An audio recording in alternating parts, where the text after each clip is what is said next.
Welcome into Man vs. Machine, where we put Ed Feng, one of the smartest minds in the sports betting industry, up against myself with a couple opinions on this upcoming college football card.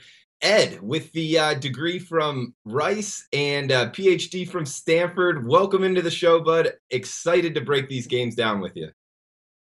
Yeah, absolutely, Drew. It's always a pleasure. And thank you for coming on my podcast, the Football Analytics Show this week. Really got some good response already. It's been out there for 2 hours. So appreciate your time. And go check that out on iTunes at the Football Analytics Show. I talked to Drew this week. Yeah, that was a lot of fun. The Football Analytics Show. Follow Ed on Twitter at the Power Rank. He tweeted it out, and it's a really cool show where you interview a bunch of people in the business, get their backgrounds, and see kind of what they look for in the sports betting world. And what else are you trying to get from them, Ed? I mean, I'm just trying to get a diversity of opinion. And, it's called the Football Analytics Show because I come from the football background. But it was really good to have your perspective. I mean, because you talked a little bit about how you make the numbers, which will go with the analytics part of that part. But it was also really interesting to hear you talk about your background, how you watch games, how that affects your handicapping. And just a lot of people asking me some really good questions and really thanking me for having you on the show. Yeah, absolutely. Football Analytics Show. It's a really cool thing because Ed is, obviously one of the brightest minds in the business, and the people that he has on there, you can really learn a lot about the way different people go about betting in this industry. But Ed, last week we went at it. I got to tip my cap to you. You went 2-1. I went 1-2. So I was in the red, you were in the black, and it came down to that Texas versus San Jose State game. You had the under 63, I believe. I had the over, and it's 56-0. The Texas Longhorns blanked them. We didn't get there. San Jose State offense didn't show up. Do you have any thoughts on that breakdown?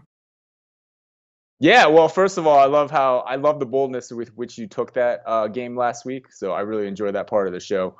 And I'd like to point out that we both made some pretty good points. You had, Texas almost covering, almost making that total by yourself. You had a lot of confidence in them, which you were right on about. I think, a couple other breaks and they cover by themselves. And I thought Texas's defense was going to be better than people thought after that first Maryland game. So I'll pat myself on the back a little bit for that.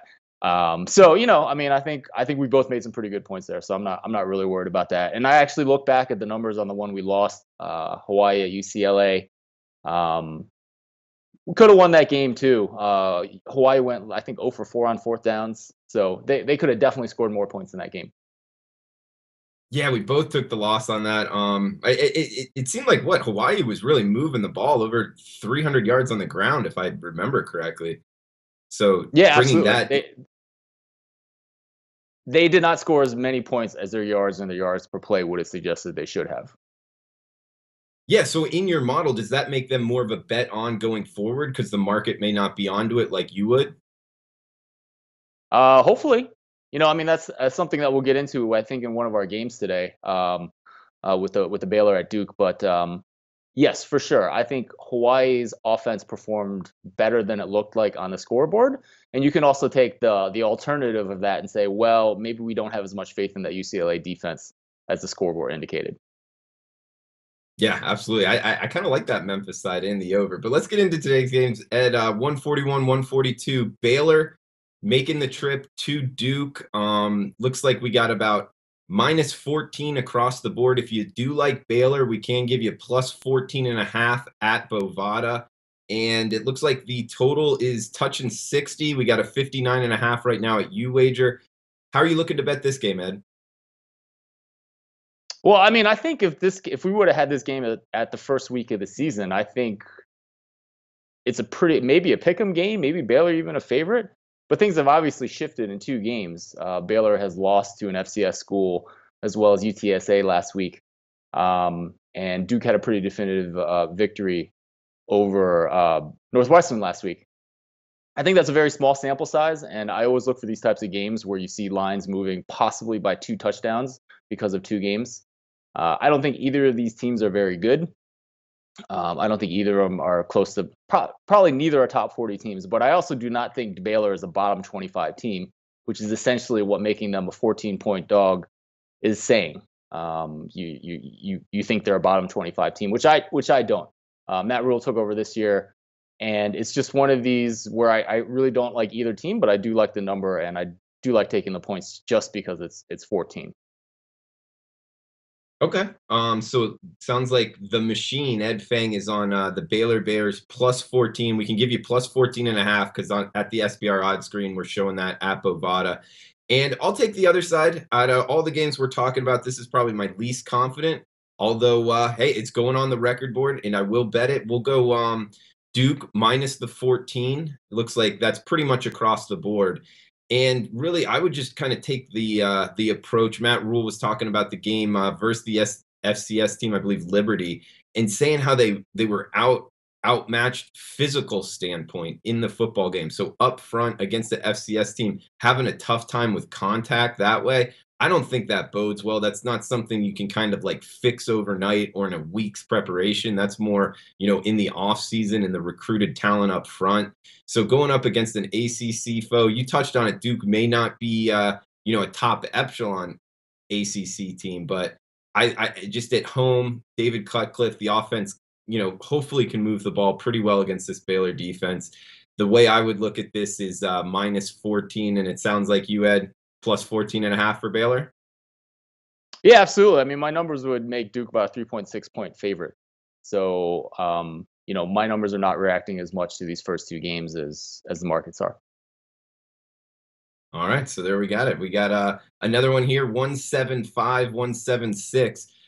I think this is my favorite on the board here, at least of the games we're talking about, Ed. We got App State versus Texas State in the Sun Belt. App State making the trip to San Marcos, 23 pretty much across the board, 48 and a half the total.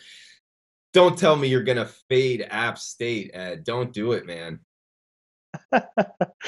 Yeah, kind of like you on the last game, it was not one of my favorite games on the board, but a couple things here. I mean, Texas State was the worst team in FBS according to my numbers last year, and regression to the mean applies to the bottom teams just as it does the top teams. You expect Texas State to be a little bit better. They return all of their front seven on defense, and but again here, excuse me, again here is definitely where that number is at. It was 24 when we talked about it earlier this week. I think it's at 23, and it's just a huge number at home in a conference game.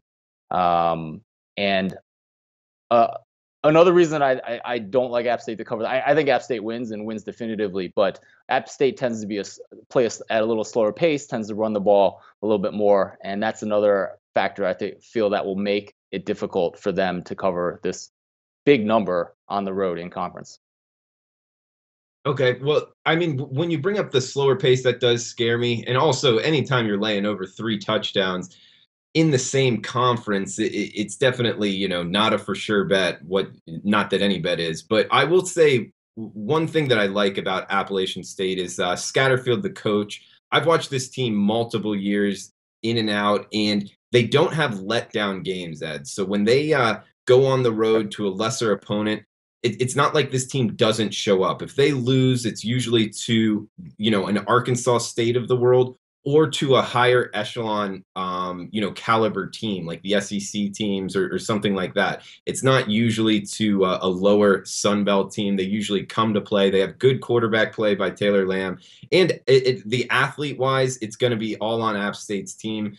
So those are some reasons. Also, some attitude issues on Texas State. I know the new coach has come in, kicked a lot of kids off the team, probably got a lot of it away, but I doubt you can get that much in just he's only been there a little over a year or so. So it's tough for the Bobcats in that sense. 48 and a half the total. Any thoughts on the total and anything like, as far as I said, towards App State being the better coach team? And is there any way to work that into your numbers?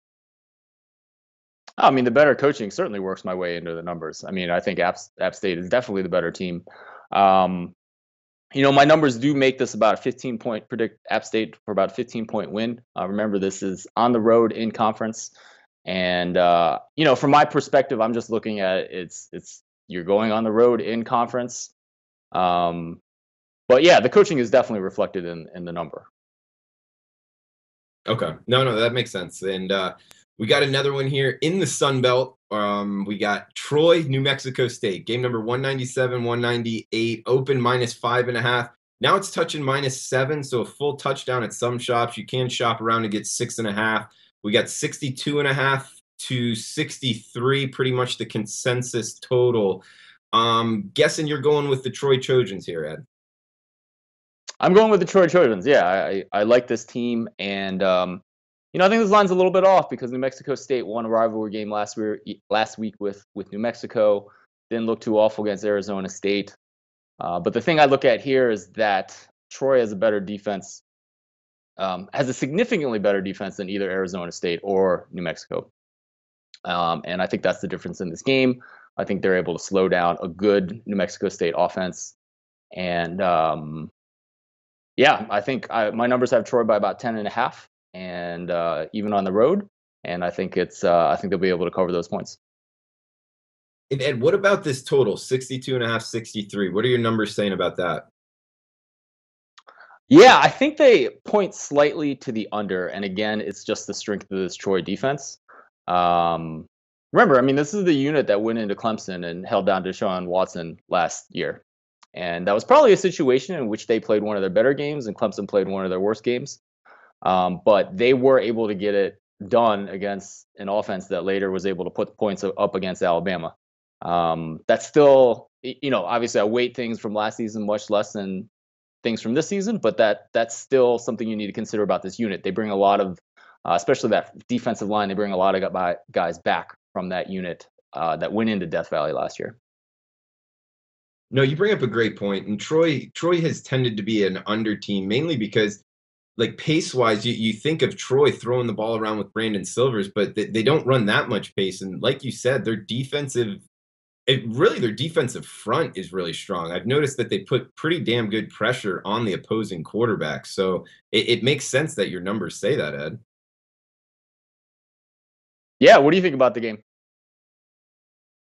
All right, I'm thinking this is a tough one for me. I was wanting to get there with New Mexico State at home. I just don't think 7 points is enough. I do think that back door will be open. So you know what, Ed? I'm gonna go for it, man. I'm going New Mexico State. I'm fading you. I'm gonna go right.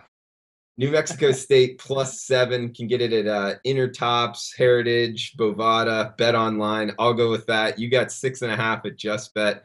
And really, I just think the quarterback play is there. Also, Troy has a good quarterback. I lean towards the over, but you talked me off of it with the Troy defense there. I just think New Mexico State can hang tough. They've looked good their first 2 games, and I'm thinking that back door may be open there, playing at home. So I'll go with the home dog here in this one.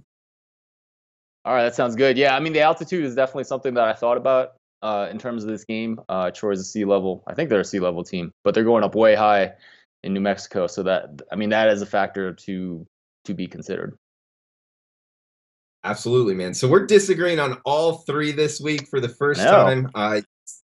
I'll be on Duke, you'll be on Baylor, I'll be on App State, you'll be on Texas State, and then you're on Troy, and I'm on New Mexico State, the Aggies. So this one should be fun, Ed. I'm excited to watch this week. Any other thoughts on this week of college football?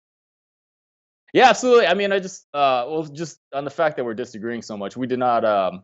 This is not going to be the way it is every week on the show. Definitely try to have a balance. It's just the way it happened to work out with the 3 games this week. Because I think there is room for disagreement, but I also think there's a lot of room for agreement with Drew and I's approach. Drew with the careful watching of film and my numbers. And then I don't know. I mean, and Louisville, Clemson, Louisville should be fun this week. I'm definitely looking forward to watching that. And should be another great weekend. Yeah, absolutely, man. I'm excited to watch, and hopefully I can get back in the win column against you, Ed, because you're starting to run away from me. So your numbers are looking good, bro.